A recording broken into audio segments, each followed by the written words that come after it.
কালকে তো আসে না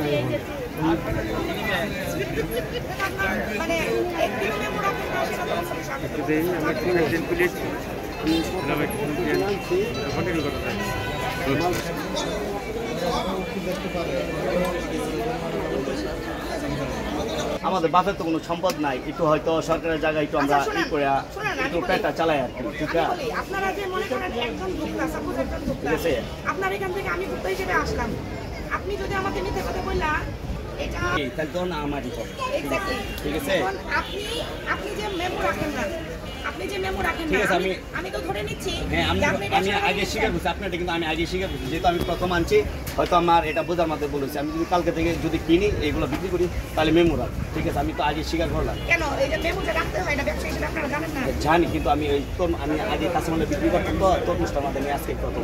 কেন কাঁচামালে মেমো রাখতে হয়? কাঁচামালে মেমো আমি রাখছি, যেরকম ধরুন আমি গাজর দিচ্ছি, টমেটো দিচ্ছি, এগুলো আমি অবশ্যই আমি রাখছি। যখন আমার দোকান ছিল ওই দোকানে রাখছি কাঁচামালে তো, কিন্তু এটা আমি যেহেতু মোকাম থেকে কিনছি তো যার ফলে একটু আমি আগে স্বীকার করছি যে বরিশাল থেকে আনি।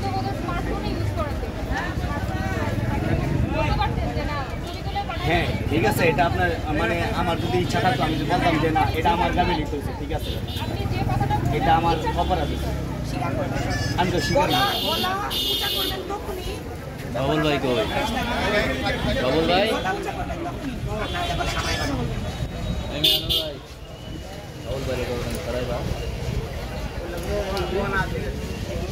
কেউ বলেন আছে ফলের দোকান আছে, কাঁচামালের যতগুলো দোকান আছে দেখবেন, কাঁচামালের যতগুলো দোকান আছে ফলের দোকানে তো মূলত আমাদের যারা বিক্রেতা আছেন ওনাদের যে গাফিলতিটা আমরা পেয়েছি এটা হচ্ছে ওনারা কেউই মূল্য তালিকাটা সংরক্ষণ করেন না, ক্রয় মূল্যটা কেউই সংরক্ষণ করছেন না। আমার সাথে উনি আপনার পরিচয়টা বলবেন?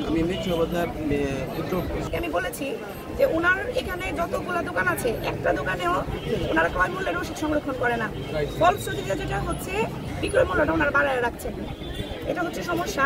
আমরা ওনাদেরকে বলেছি, ওনারা যেটা দেখাচ্ছেন যে ওনারা যার কাছ থেকে কিনে আনেন তারা কিন্তু আপনার এখানকার অন্যান্য ব্যবসায়ী কেউই স্বাক্ষর করেন না, কেউই ওনারা ক্রয় মূল্যের রসিদে স্বাক্ষর করেন না।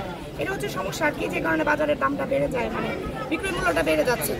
এবং তরমুজে আমরা পেয়েছি যে ওনারা কোনো রসিদ সংরক্ষণ করেন না, কোনো মূল্য তালিকা প্রদর্শন করেন না, সেজন্য আমরা জরিমানা পেয়েছি। আরেকটা হচ্ছে যে রাস্তা দখল করে দোকান, হ্যাঁ দখল করেন, এটা আমরা প্রত্যেক মোবাইল কোর্টে এসে ওনাদেরকে বলে যাই যে আপনার যতটুকু আপনি যারা নিয়েছেন ততটুকু, যেমন ওনাদের ভিড় ওনারা দেখিয়েছেন যে এই পর্যন্ত ওনারা নিয়েছেন, এরপরে ওনারা মানে আস্তে আস্তে বাড়াতে রাস্তা পর্যন্ত চলে আসেন। আমরা প্রত্যেকবারই বলে যাই আপনি এটা পিছিয়ে রাখেন, ওনারা প্রত্যেকবারই শোনেন, আসলে এটা মানে আমাদের কথাটা ওনারা সেভাবে গুরুত্ব দেন নাই, সেজন্য আমরা উনি আজকে আছেন, আমি সাধারণ সম্পাদক সাহেব বলেছি, উনি বিষয়টা দেখবেন। তো এই বিষয়টা আপনারা কি করবেন, যে রাস্তা দখল করে? আমরা আজকে অ্যালার্ট করলাম, নেক্সট টাইম থেকে আমরা ওনাদের সাথে আলাদাভাবে বসবো, ওনাদের কি আছে, ওনাদের কীভাবে ওনারা ইজারা নিয়েছে সে বিষয়গুলো আমরা পর্যালোচনা করব। পরবর্তীতে যদি আমরা দেখি কোনো গাফিলতি পাই তাহলে আমরা হাঁটবো। বিষয়টা হচ্ছে সিটি কর্পোরেশনের প্রত্যেক বছরই হাটবাজার যে ইজারা দেয় সেই ইজারা নীতিমালার যে বিষয়গুলি আছে সেখানে সিটি কর্পোরেশনের রাস্তা এবং তার নির্দিষ্ট এরিয়া যেটুকু আছে সেই এরিয়াটুকুই আমাকে ইজারা দেওয়া হয় বাৎসরিক। সেই সুবাদে পালিকার এই সামনে থেকে আমাদের বাজারের যে পর্যন্ত এরিয়া আছে এই পর্যন্তর ভিতরে আমরা নির্দিষ্ট জায়গাতে আমরা খাজনা আদায় করি এবং ওই জায়গাগুলিতে দোকানপাট বসে। আগে অতীতে যে জায়গাগুলি যে জায়গায় যে মলগুলি ছিল এখন ওই অবস্থায় আছে। এখন দেখা যায় ওই অভিযান আসলে হয়, আসলে যৌক্তিক অভিযোগ, তাদের অভিযান কতটুকু কীভাবে কী করে সেটা নীতিমালা তারা আমার জানায় না। আমার সিটি কর্পোরেশন রুল অনুযায়ী যেভাবে হাটবাজার করতে হয় আমি সেভাবেই করতে পারতেছি মানে প্রতিনিয়তই। আমি এর মাঝখানে যেটা আজকে হলো এই বিষয়টা আমি সিটি কর্পোরেশন আমি নিজে অবগত না, পাশাপাশি এই বিষয়টা আমি সিটি কর্পোরেশনের সাথে কথা বলবো।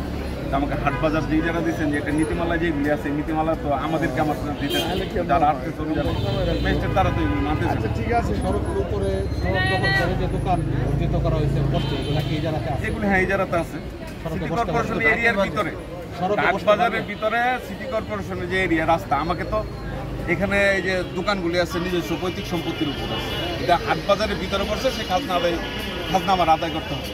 এখানে তার দোকানে কি হইলো, কোন জায়গায় কি আছে সেটা বলতে পারবো না। রাস্তা, সিটি কর্পোরেশনের যে রাস্তা আছে, রাস্তার ভিতরে যে দোকানগুলি আছে বিট, আমরা তো বিট বলতে এটাই বুঝি যে দোকানের বাহিরে রাস্তার পাশে যে দোকানগুলি বসে সেইগুলি কিন্তু বিট, ওই বিটগুলি কিন্তু আমরা খাজনা আদায় করি। এছাড়া বাজার বাহিরে মেইন রোডে যে দোকানপাট থাকে ওগুলি কিন্তু আমাদের খাজনার আওতায় নাই, আর আমরা কিন্তু খাজনা করিও না। তাহলে ভিড় তো অবশ্যই ঠিক না, যেহেতু সিটি কর্পোরেশন নিজে বরাদ্দ দিচ্ছে, সেই জায়গায় যদি তারা এসে জরিমানা, আসলে এটা তাদের নিজস্ব হয়তো কোনো জায়গায় কোনো মিসগাইড হচ্ছে, তারা আলাপ আলোচনা করলে এই জিনিসটা স্বাভাবিক হয়ে যাবে, সমস্যার সমাধান হবে। এর জন্য আমি সিটি কর্পোরেশন আজকে কথা বলবো, আজকে না হয়তো কালকে কথা বলবো, তো এটা দ্রুত কীভাবে সমাধান করা যায় সেই বিষয়টা আমি দেখতেছি।